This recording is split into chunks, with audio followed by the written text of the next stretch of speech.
Hi, welcome to Cass County today. Well, it's a new year. We're a month into the new year, almost 2 months actually. And you know what's right around the corner? Tax season for one, spring for another. We got a lot coming up. So here today, I've got you a bunch of tips that you're going to find very useful and informative. And at the end of the show, you're going to say, wow, I'm so glad I know that now. So let's get started. Because if you're like most consumers, and that's me, you've probably seen your health insurance premiums go up in the last few years. Well, according to the Kaiser Family Foundation, family health insurance costs for those with employer-sponsored coverage has increased by 9% in 2011. In just 1 year, a 9% increase. Well, maybe it's time for you to review your health insurance coverage. And so here's some things I want you to think about if you're thinking about changing your coverage. You need to review your options annually. Whether you get health insurance coverage through your employer or purchase it on your own as an individual, you should review your options at least once a year. Health insurance companies are always bringing new and innovative options to the health market all the time. And remember that it's still possible to be declined for an individual policy due to a pre-existing medical condition. So don't cancel your current plan until you're officially approved for a new one. Also, you might want to cultivate some healthy habits. Take care of yourself now. You're taking care of your pocketbook as you do. A recent study conducted by eHealth Inc. found that over 200,000 consumers with brand name health insurance plans purchased through healthinsurance.com paid sometimes up to 14% more for their average monthly premiums if they were a smoker compared to a non-smoker. So you might want to think about a healthy habit of quitting smoking. You can save yourself a lot on your insurance premiums. Also, policyholders with a body mass index in the obese range paid more than 22% above those who have the normal body range. That's an annual savings sometimes of over $450.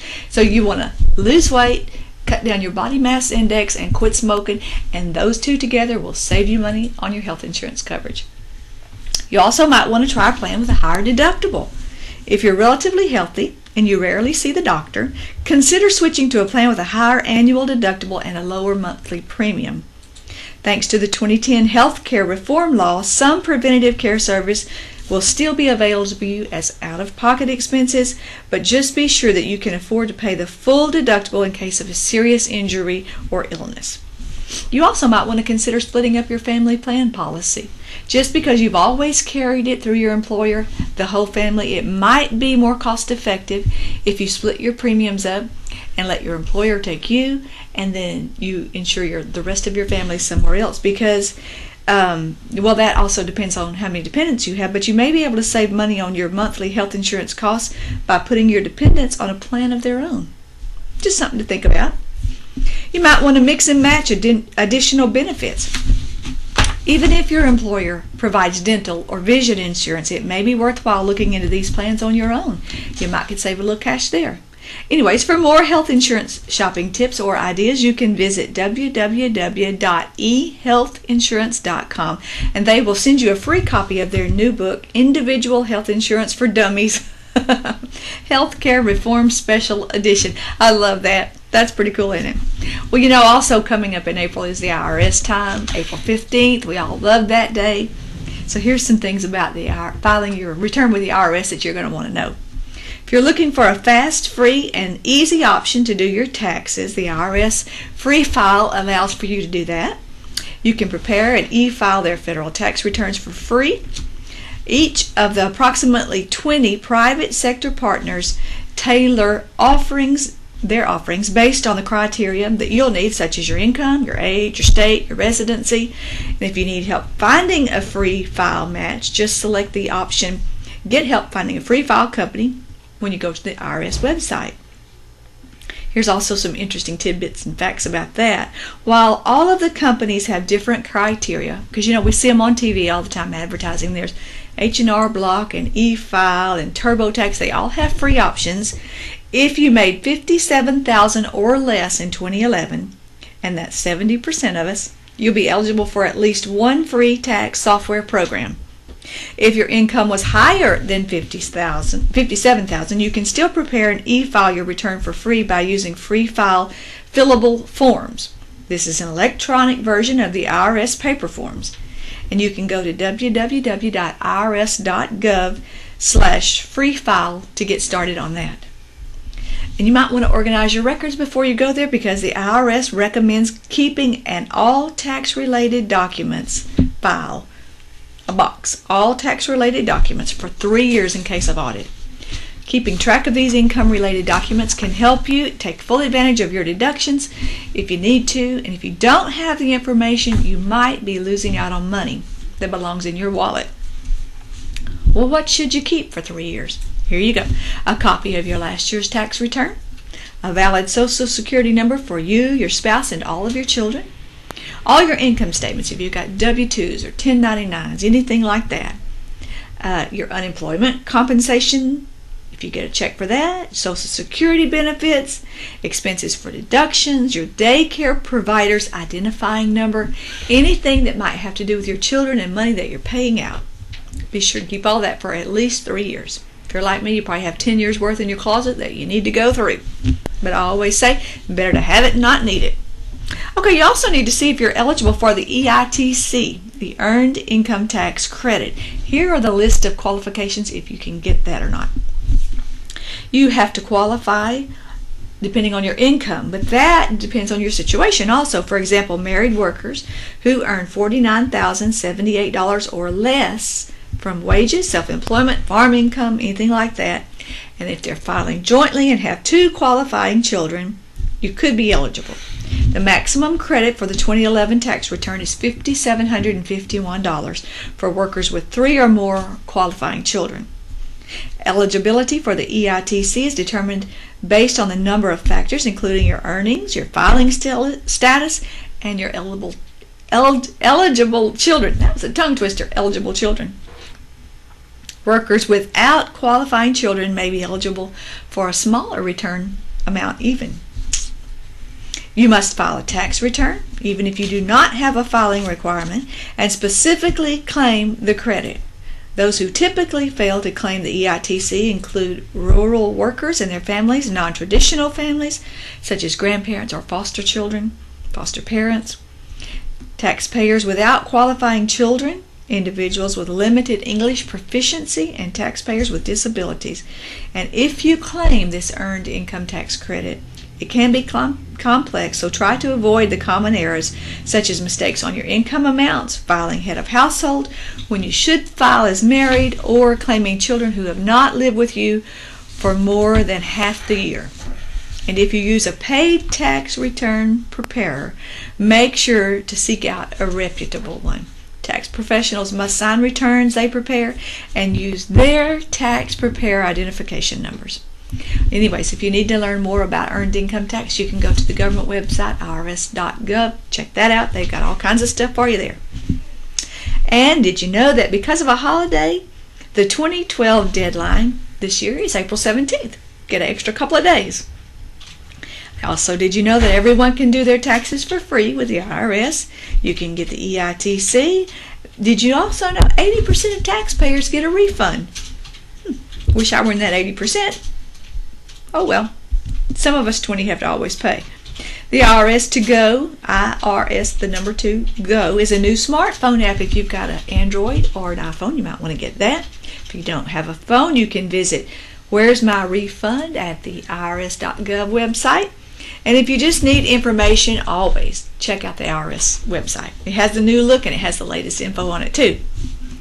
If you need personal assistance to prepare your income tax return, there are 12,000 volunteer income tax assistance programs nationwide. You can look on VITA on the website of the irs.gov. You can find one that's close to you and they will help you do that. Okay, we went over the earned income tax rules if you're eligible, but if you do have more questions about that, be sure and check out that website. And also, to get that earned income tax, you must have a valid Social Security number, and you cannot be married filing separately. You must be a U.S. citizen or a resident alien, and you cannot file Form 2555 or 2555EZ. Your investment income must be $31.50 a year or less, and you can have earned income if you qualify for that. So, well, what about gas? Some of us get to take our gas off our income tax, and because gas prices have risen lately, it's kind of an uncertainty of whether or not how much you're going to get. So here's what they recommend. Since high gas prices are on all our minds and the uncertain economy is a priority too, you may want to be sure that your vehicle fuel efficiency is at the top of your list. A 2011 survey prepared by the Consumer Reports found that 62% of those surveyed are planning on making their next car much more fuel efficient. But what if a new vehicle isn't in your budget? Don't lose heart. There are some steps you can take. John and Helen Taylor, who are known as the world's most fuel-efficient couple, isn't that amazing, hold 89 world records and travel around the world stretching the boundaries of fuel efficiency.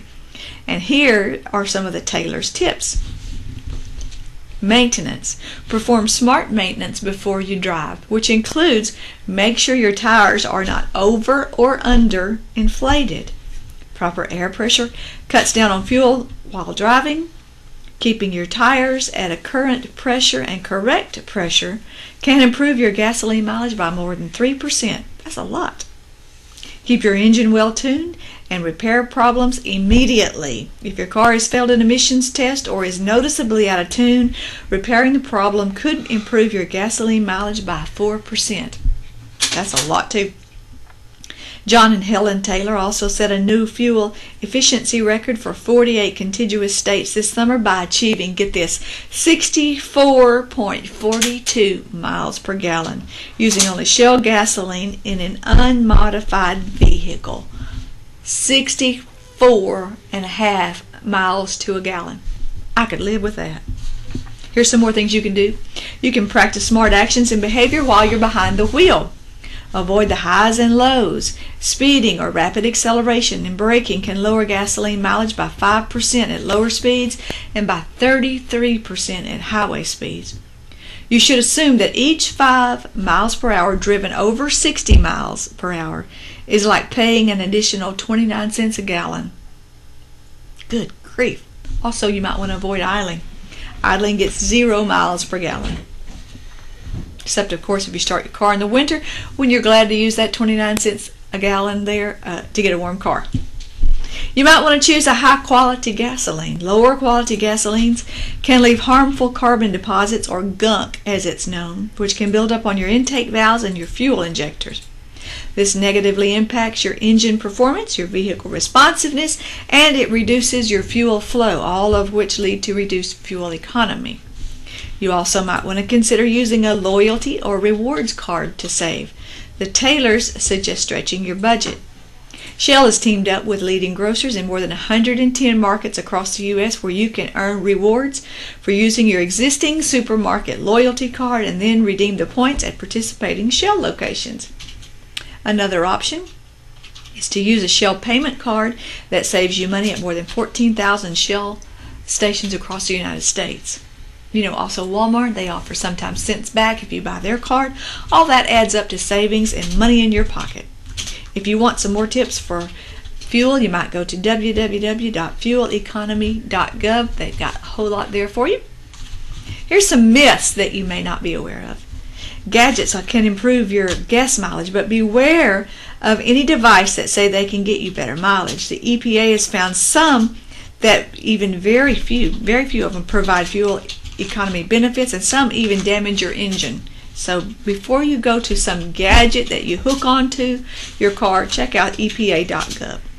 You also might want to consider replacing your fuel filter and your air filter. Both of those improve fuel efficiency, and especially if you have an older car with the carburetor, it's really true of that. But today's fuel injected engines have a fuel air mixture, so it's not quite as critical. But cleaning a dirty air filter will improve the engine's performance, but it might not affect your fuel economy.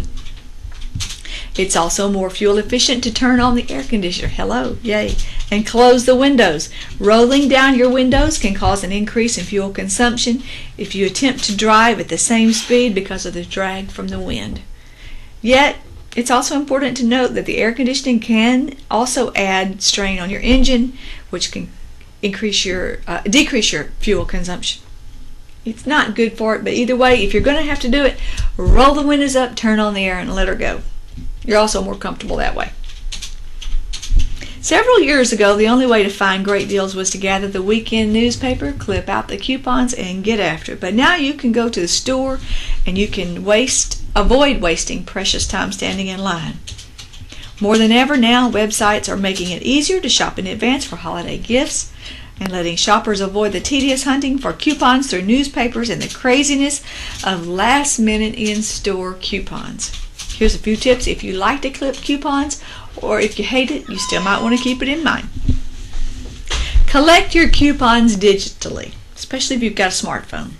You can visit great deals sites such as coupons.answers.com. This new coupon site, owned by the popular Answers.com, allows shoppers to get the best deals from your retailers on items such as electronics, home and garden, toys, and more. That's a good one too. Be sure and check that one out. You can also get them in your email. They'll daily send you coupons or links to go get your coupons. You can get them on Facebook or Twitter, or you can like your favorite retailers. You can like your favorite products like Tide. Tide has a Facebook page. Go like that. They'll send you free offers sometimes. You can shop around, compare your prices. You can go to pricegrabber.com or shopzilla.com. That's one of my favorites. I love that one. They also provide free shipping sometimes, free returns sometimes, and they'll give you membership rewards. There's lots of them that if you'll be a member, just sign up for a daily email. They'll not only send you a coupon or a free offer, but they'll give you points back. Anyways, finding the best deal has become a major thing these days. It's a topic of interest from blogs to TV shows to websites because everybody wants to save time and save money. And these tips will help you save money all through the year. So if you're interested in them, go again to coupons.answers.com and they'll send you all kinds of links and websites to go to. And besides, it's fun. You can check your email every day and get something that you might not even know you needed till you got the email about it. Well, you're all up to date concerning your IRS, your fuel, economy, and coupons this week. So what else could a girl want to know? Well, we got more to share. Tune in next week and find out who or what we'll be talking about because there's always a lot going on in Cass County. Until then, be safe.